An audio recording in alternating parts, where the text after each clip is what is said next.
Welcome to Economics and Beyond. I'm Rob Johnson, president of the Institute for New Economic Thinking. I'm here today with Dr. Nelson Barbosa, professor at the Getúlio Vargas Foundation in São Paulo, Brazil, and the former Minister of Finance in Brazil. Nelson was also a commissioner on the Commission on Global Economic Transformation that is sponsored by the Institute for New Economic Thinking. Welcome, Nelson. Thanks for being here today. Thank you, Rob. So we're talking now. This is early April. We've just had the isolation, the COVID-19 viruses upon us. And I'm just curious, as you look around the world, who's handling it right? How could we handle the reaction to this crisis? And what do you foresee, both in Brazil, where you live, and around the world as this unfolds? Well, thank you, Rob, for the opportunity to talk with you in this podcast. It's very hard to issue any opinion, definite opinion now, because we have still to reach the end of the beginning of this crisis. People are dealing with the first shock. Many countries around the world are still dealing with the lockdown. Only China is gradually coming out of the lockdown. And we really don't know yet what's the best response is. From what we see from national experiences, it's so far the best response seems to be a lockdown followed by massive testing and obviously some kind of emergency investment in healthcare and all the support that is needed for doctors and nurses to do their work. Uh, we don't have so far the clear idea how to go out of the lockdown in a gradual and coordinated way. China is doing that, but what is happening in China, I don't think is replicable to the Western world because of our differences in terms of political systems, legal systems, and the very own way the society functions. But we'll have to find a way to manage the lockdown and then to come out of it in a manner that does not put public health at risk. And do you see, how would I say, the government's responding with you might call a sophistication or deep understanding of where to target the use of public funds, or are we, uh, in essence, repeating errors from the past? Well, this crisis, as Paul Krugman has already pointed, and many others in the media, is a kind of a a natural disaster that requires as first response a disaster relief. The main difference now is that the disaster is for the whole population, so the whole population needs a disaster relief, which is a magnitude that we haven't seen in modern history, or maybe never in our history. And this poses a great challenge in qualitatively, in qualitative terms. The response should include some kind of income insurance, be that boosting unemployment insurance for those who have formal jobs, which I believe is the case in most of the developed world, but also some sort of alternative income insurance for people that work in informal markets that do not have regular jobs. This is a major problem for developing countries. For example, in Brazil, more than 50% of the workers in the private sector work in informal jobs. And to reach those people, you cannot use the regular safety net of unemployment insurance. You have to think of something else. So I see all the governments in the world uh, trying to boost their income insurance programs, and at the same time trying to construct whatever new structures are needed in the middle of the crisis. I think this has to be done quicker and in a more ambitious way. And on the other side, another form of relief is credit, either by rolling over or the existing debt, or adopting a debt standstill, or giving new credit for those in need. And in this area, we know more because of the global financial crisis of 12 years ago.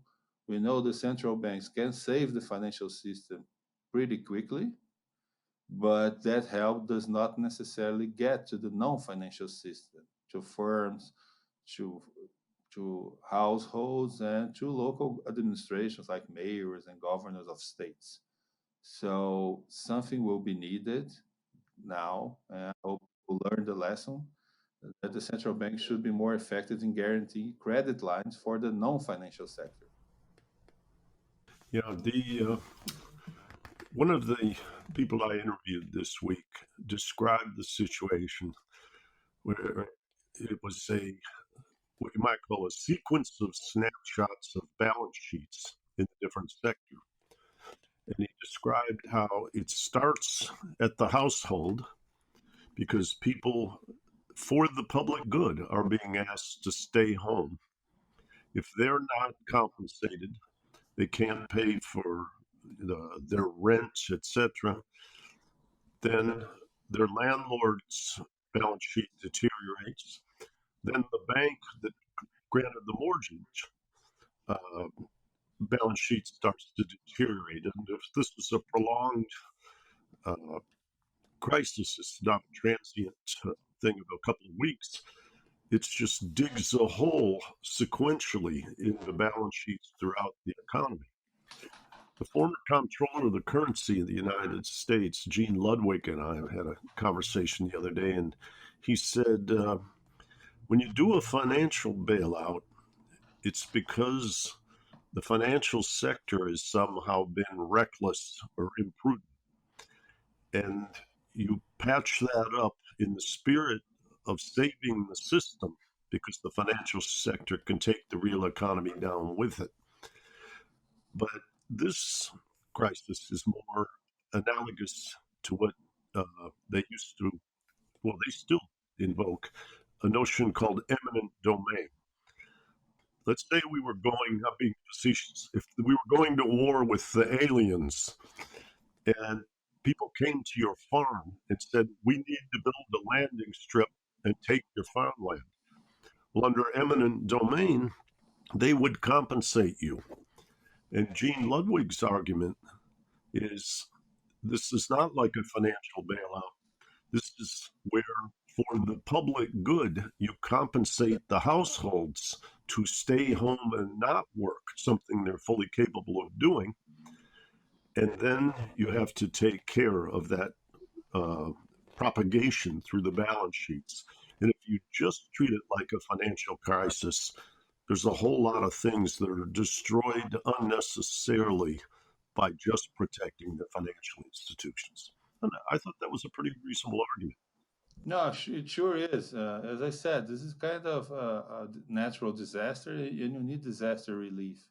But you need disaster relief, in this case, to pay for people to stay home, to be able to bear the period of lockdown.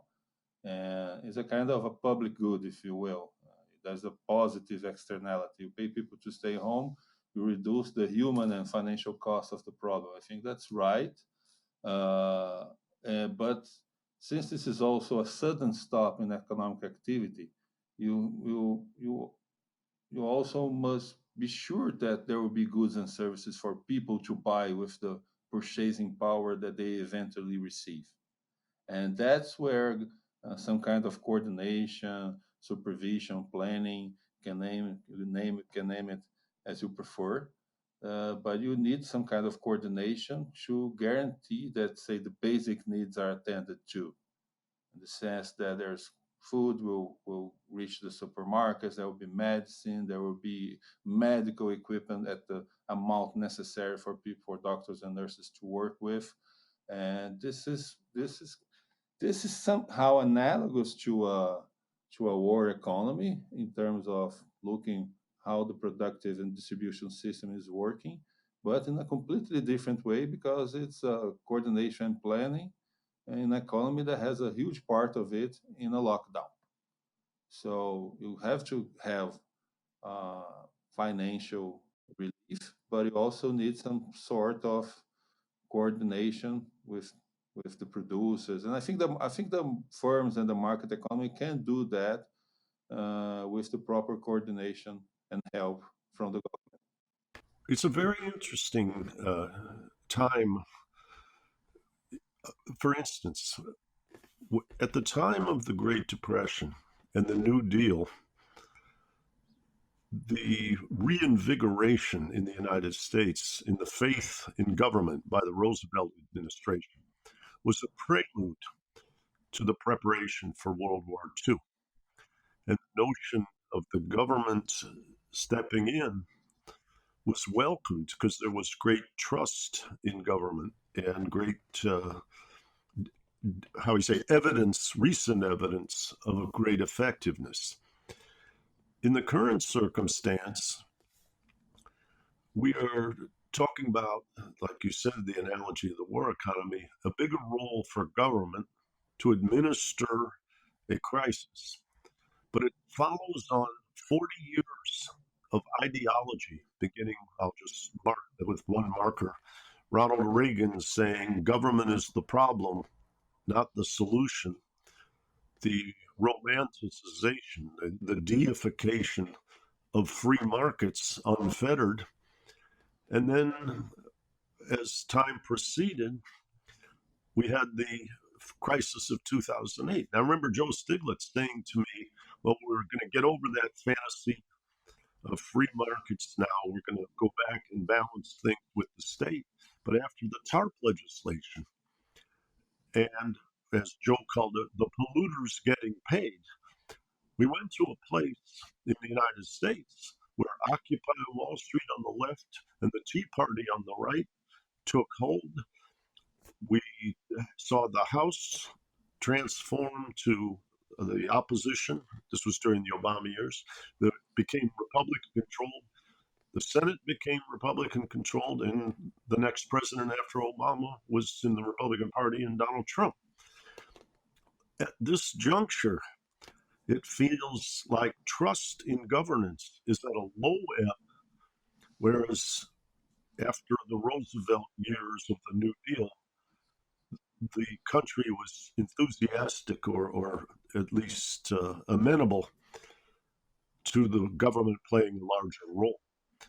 And I've been following very closely the equivalent of the emergency legislation, bailout legislation in the United States, and the political acrimony and the suspicion and the hostility that is alleged in almost every article, pointing at different enemies on both sides of the aisle.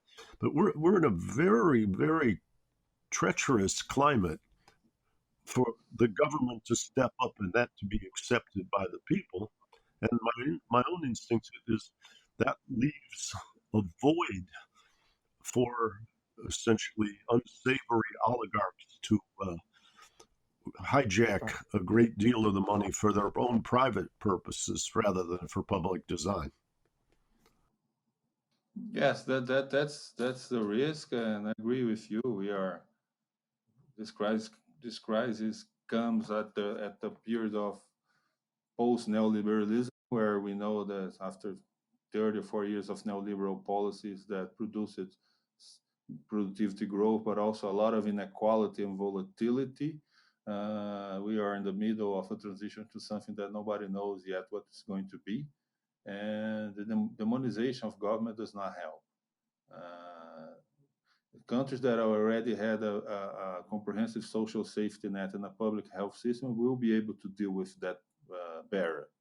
And the fact that in the last 30 or 40 years, many governments of the world were precisely destroying that makes only things more difficult now. Uh, but I think because this is a health crisis, at least the importance of a national or semi-national health system will become evident during this crisis. As I said, we still have to reach the end of the beginning. The curves are still going up, and people will realize that it's necessary to have a public health system to deal with crises like that. Maybe that's going to be the opening door for a new wave or a new generation of modern social policies, which can be done more uh, properly or more focused now because we have all this information technology that makes the government able to at least manage its initiatives in a better way than say in the 1930s or during the mid of the 20th century. So we have what I want to say is that we have the intellectual means, we have the technological means, we have capital. There's no destruction of physical capital during this crisis. There's a risk for human capital, a very high risk, and the governments are in place. The problem is really political. It will. We are seeing that now in Europe. They're still quarreling about who had a surplus or a deficit and why before the crisis, and that is stalling the response in Europe again. We have a huge political challenge, especially in the Western world, after decades of the predominance of neoliberal policies or consensus. Now we have to devise a new approach, obviously learning from the mistakes of the of the past, but I think just believing that the market will solve this by itself is an illusion. What I see in some parts of the world, and especially here in Brazil, you asked me about Brazil. There's a sense now that we should adopt all the necessary measures. So now everybody's Keynesian again. Some are Keynesian just momentarily, which I call post-traumatic Keynesianism because of the shock. But the people are already saying that all these initiatives are just temporary. That things should be go to normal, to business as usual, say next year. I think the magnitude of this crisis will not make that possible. And uh, I hope that this time we do not go back to the same mistakes as we did after the global financial crisis of 2008. It's fascinating to me because the Institute for New Economic Thinking, I think, is what I would call designed to address or challenge two failed romances. The first is the unfettered free markets will take care of things, and the second is that you can always count on government to represent the people in the event that there is a failure in the markets. And I think the pendulum swings back and forth, and at some level, we need to desacralize markets and treat them like tools. And at the other side, we need to recognize which you might say, both good and evil in human nature can be manifest in governance. In the United States, if you look at surveys, most people distrust government because they think, according to Gallup, it's a tool or creature of powerful economic interests, not a representative of the people. And maybe some of what needs to be reformed is the incentive structure around what elected representatives, how you say, are incented or inspired to look after. But getting to that place where governance can play a big role is also complicated by globalization, what we might call the mental model of the nation state is now encroached upon by capital mobility, keeping money offshore, technology being very mobile, and yet people, the what you might call the object of a healthy society, are largely confined within a nation state. Migration of people cannot flow as rapidly or without resistance as capital and technology do. How, how do we need to modify globalization in light of what we're learning in this crisis? Well, as you said yourself, and many people as well, this did not start as a financial crisis. This started as a sudden stop in the real economy. but it obviously already had very serious financial repercussions. We are seeing capital outflows from the developing world much higher than what happened after the global financial crisis of 12 years ago. And this shows us that the responses put in place were not very effective in reducing volatility. Exchange rates of emerging markets have depreciated a lot, and many countries are going to the IMF for help. And this is because of the very globalized nature, high capital mobility that we have. Some capital mobility is obviously necessary, but if countries had put some preemptive policies in place, they will have collected some taxes or fees on the capital inflows in periods of booms to use then in periods of bust like now. And I think this is something that we should address better. We should also address better the need for an international financial response because in advanced economies, the central bank can stabilize the financial sector of its own economy.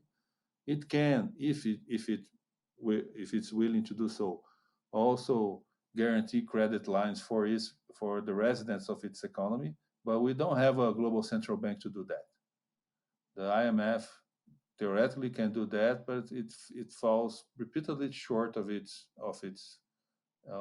objectives because of political constraints, because of inadequate mechanisms, and we will need something like that, especially for the developing world, which is still entering in the first phase of this crisis.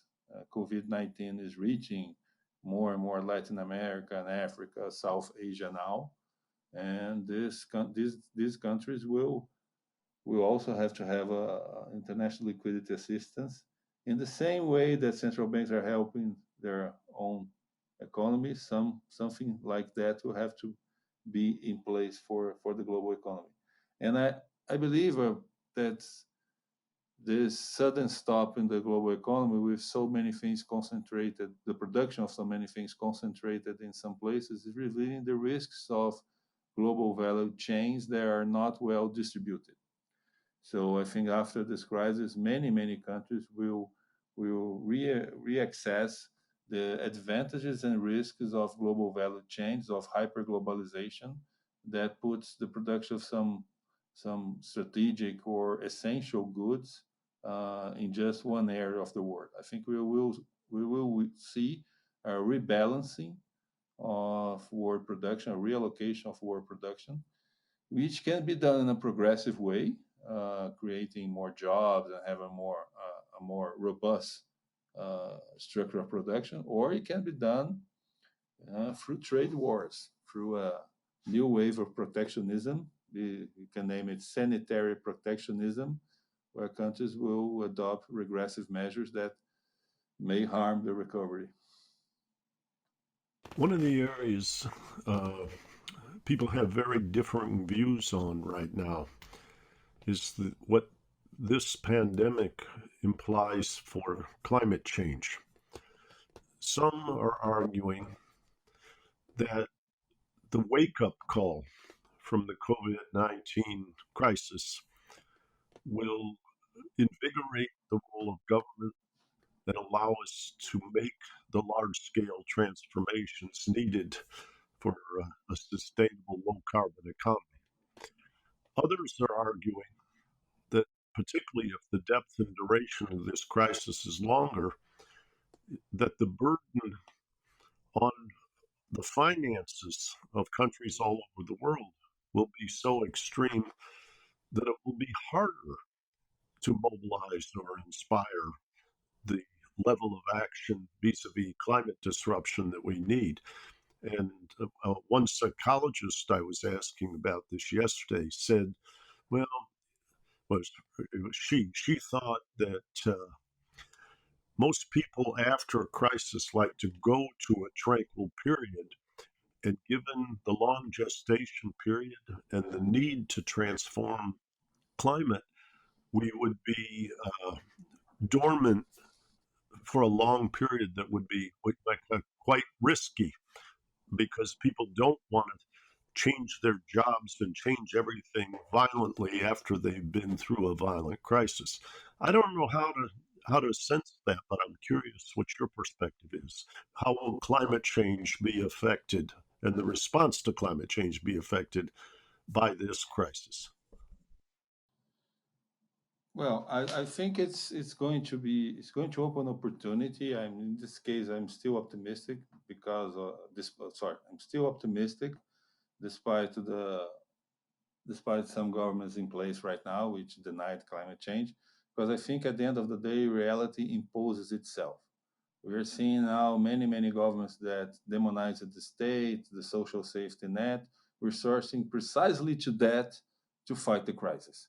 So I think the public need and the public emergency will predominate on the responses. Uh, on whether that's and then whether that changes or not the perception of the government, let me go back to one of your initial questions. On one side, we have the need for more government action uh, to manage the healthcare systems, if private or public. We have the need for more government actions to provide disaster relief. And that will create in people, or that will make people remember that the government is still necessary because it's the only institution that can deal with that. The market itself cannot deal with that. Uh, this may open space politically for a larger political movement that extends that beyond this crisis and to climate change, to face climate change. And I think my view is that being this a public health system, uh, when we talk about public health, people perceive that as justified and as a necessary role for the government. Even in the U.S., if you take the surveys, the polls, the response of people is that they would like to have a better public health system. So, and I think that justifies the government quicker. Uh, During the last crisis, we saw in the U.S. some demonstrations by the extreme right saying that I don't want the government to touch my social security. I don't want the government to touch my unemployment insurance. So people don't perceive that as government, but they perceive that as good. So I think if the proper political action is done, especially increasing the coverage and efficiency of the public health system, that can create more political justification for government actions in other areas. Having said that, the increase in public debt will always be a problem. Public debt will go up everywhere around the world. That's not the first time human societies deal with that. We usually had that after wars, and the solution came through a mix of low real interest rates, economic growth, which is a challenge now, and that's where climate change can help. And there we have a paradox. Climate change will be politically feasible if it is perceived as a source of income and employment politically. It's not a degrowth strategy, it's a transformative growth strategy that creates new jobs and new income for people, and and also some sort of debt relief.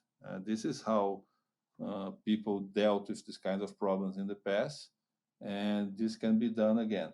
To give one example, or to make one parallel with today's crisis, after World War II, Europe was destroyed, and people were asking European countries, were expecting, at least in the first post-war years, they, they were expecting the European countries to pay part of their debts and reconstruct their economies at the same time. It didn't take long for the main authorities, especially in the US, to realize that that was not possible. Then came the Marshall Plan. So there will be some sort of new Marshall Plan after this crisis. I have no doubt about that.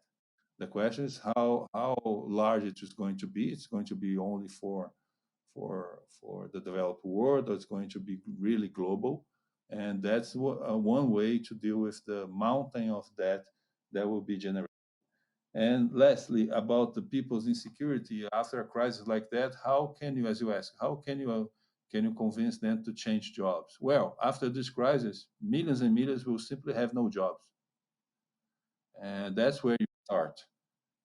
If climate change promotes more jobs, be that in better public health or support to public health workers, or generate jobs in preserving the environment, in new infrastructure investment, basically destroying the existing capital to build new capital that is more friendly to the environment, then people will perceive climate change not as a bad transformation, but actually as a good transformation that generates jobs and incomes immediately and a better infrastructure of production and consumption later. Now that's very sensible. I think, how would I say, having a, a unified goal around what is needed for society that provides stimulus to aggregate demand will, how would I say, potentially create a consensus behind a public participation in that transformation. And if it's alleviating no jobs as opposed to forcing a change in jobs, the resistance would be diminished as well. So I think you're finding the balance very well.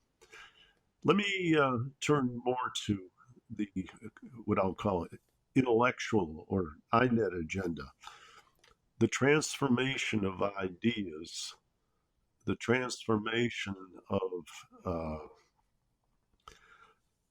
the modes of thought that are inspired. What the famous German philosopher Jürgen Habermas is paraphrased to have said, "Elites will legitimate if they can, coerce if they have to, and accommodate if they must." And the idea of legitimation of an unfettered free market now appears to be in tatters. It's in tatters around the ramifications of globalization. It's in tatters related to the diseases of despair. It's in tatters related to the pandemic. Uh, and so, how how do we put together what is the vision that you see that what you might call should animate the textbooks of the future? I think we can start teaching the young people a different paradigm than has been in the textbooks going back to the first edition of Paul Samuelson. And, uh, and I'm just curious what you think the building blocks are and how to address that challenge. Well, thank you. That's a very hard question. I'll try to make a summary of everything that we have been discussing and what I think is most important now. Even though this is a sudden stop crisis, the reconstruction will not happen by itself. Will be uh, there will be needs for more demand policies, and also demand policy not only to raise income and employment, but to raise income and employment in the right way, in the proper sectors, and promoting the kind of restructuring of production consumption that we needed already before the crisis, that will continue to need now. Uh, this opens up more intellectual space to evaluate the role of the government, to have a more pragmatic approach to government failures, because there are government failures and there are market failures, and we should not abandon some policy just because they could go wrong. Monetary policy can go wrong when people did not stop talking and defending monetary policy. A defense policy can also go wrong. People did not stop talking and analyzing defense policies. The same holds for social insurance. The same holds for public policies on health and education. And I think this may open space for a more pragmatic approach to these kinds of policies. And I believe there will be some long run consequences or permanent consequences. And now it became clear for me that people finally realized that we need a global social insurance system, especially a income insurance system, not only unemployment insurance, but income insurance for everybody. And this is the first step for some initiatives that can later be developed into a full universal basic income. Uh, Now we will be having the government sending checks to people as disaster relief, as they usually do in localized areas when there's a disaster relief. The difference is that now that's the whole economy. After this, people will obviously ask the question, well, can the government do that in a lower scale permanently? Having just seen the government doing that in the last 2 or 3 months, people will ask the question whether or not that's possible in a more permanent basis. So this opens the space for the discussion of universal basic income that economists have been debating for decades. This is also opening up discussions about new ways of monetary policy. We are now having a new round of quantitative easing, which is necessary, but that saves the financial market, not necessarily the non-financial institutions.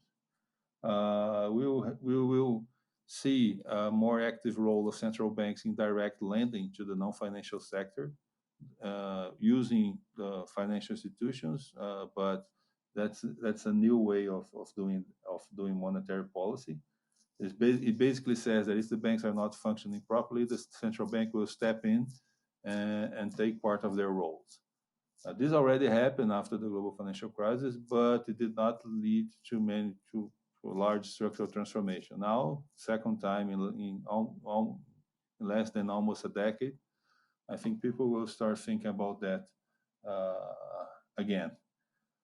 There's this issue of yield management that we are seeing in the US and other countries, that central bank will not only target the short run real interest rates, but also the yield curve.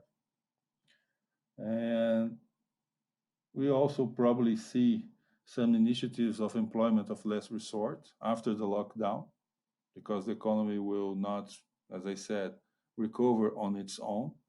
So there will probably be some new sources of employment to fight the consequences of this crisis. I remember that in the US after 9/11, the US increased its the amount of public employment in your Homeland Security agency or something like that.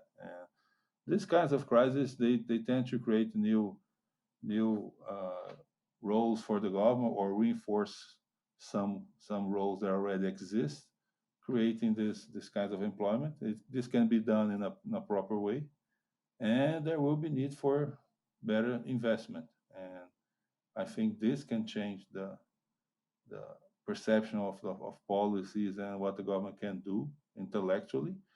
There is, as you know yourself, and the INET uh, has been publishing for many years. There's a huge literature on what the government can do, what are the risks, what are the benefits.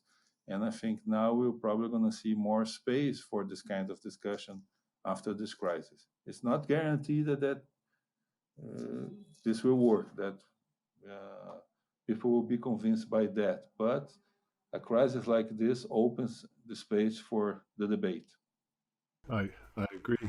I think that's what you might call the light at the end of the tunnel that we can explore in response to this. One of the things that, as evidence of our conversation today, is that people's mode of learning is changing very rapidly. I have two daughters in second and fifth grade, and in the course of the last 2 weeks, my second grade daughter has learned how to create the touch logon on an iPad, work on the website of her school, do read along videos, dance videos, and so forth the school provides, join class meetings on Zoom, She's learned how to, we put in passwords and so forth, how to activate stored passwords. And it's remarkable. In about 6 school days, not including Saturday and Sunday, her facility with online learning at age 8 is just stunning. And I'm seeing a huge, huge upsurge at INET in the online viewing kind of learn economics at home agenda that Matt Kolvicki from our staff has been inspiring. And as you said, there's a huge literature, and at some deep and long term level, INET is aspiring to create an alternative economics library that's freely accessible online. In other words, at zero cost, you can have access to all of these debates and thoughts and people to enlarge your imagination. And in essence, nobody's head is confined to a cage. And in the area of social media, people are, how do I say, enlarging the spectrum of the debate. So I think all in all, there's a great deal of potential now for evolving the way we thought about social organization, social design, and hopefully INET can help play a role along with the Vargas Foundation and many other kindred spirits. Oh yes, for sure. I think now people are socially isolated but digitally connected, much more than before the crisis. Precisely because you need these digital technologies to manage this crisis, to manage social isolation. And obviously, when people learn these new technologies, they will use that not only to deal with this crisis, but for other issues. And we have, as I said, on the bright side, this crisis is very serious, but we have the technology, we have the resources, the capital resources, the monetary resources to deal with that, and especially have information. And people can access information they want quicker now. We can coordinate things, and information flows more freely, even if the large media does not shows that shows all the sides of the debate. People can find that online, and I think it's a huge opportunity. It's a necessary action for INET really to continue its very good work, and showing all the sides of the debate, and being diverse, promoting plurality at this point in political and economic thinking. Nelson, one of the things that I've enjoyed in this conversation is feeling the balance that comes from your intellectual development and the fact that you've had a very, very profound responsibility as the finance minister of Brazil. And that kind of polish and kind of deepening of the wisdom reminds me of my old teacher, Rudy Dornbush. I was an undergraduate at MIT, and I think your co-author and former teacher, Lance Taylor, was in that same set of offices at the time. But Rudy once said to me, the role of the academic is to expand the imagination of what is possible. And the role of the investor or the government leader is to choose what is the right model. And as I listen to you today, I've enjoyed very much how you see both in the realm of the intellect alternatives. Your imagination is very, very developed and broad. And at the same time, by having shouldered that responsibility, you have kind of an uncanny sense of what feels like the right model for this time. And probably the thing I grinned most widely about in our entire conversation was right at the start, where acknowledged that nobody can really know. The humility that accompanied that, I think, adds great credibility. So that's a long winded way of saying thank you. Thank you for being here today, for being a commissioner, and for carrying the weight that you do in the realm of economics. Well, thank you, Rob. Thank you for your words, and thank you for this opportunity and for all the work that you are doing through INET. I think it was already very important and is even more important now. As you said, from my background in economic policy, I think we should be open to their alternative intellectual thinkings, alternative ways of dealing with the crisis, and be very honest in the risks and benefits of each alternative. Because it's very often economists usually emphasize the benefits of whatever they prefer and downplay the risks.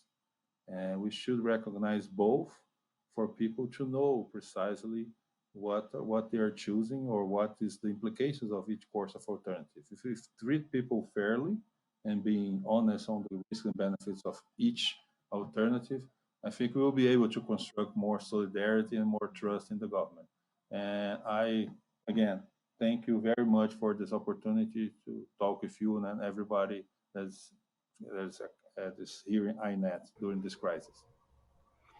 Well, I'm looking forward as this unfolds to checking in with you from time to time, and I can promise the guests here that there will be subsequent chapters as we go down the road where you and I will talk on this podcast again. Thanks for today, and we'll see you again soon. Thank you. And check out more from the Institute for New Economic Thinking at ineteconomics.org.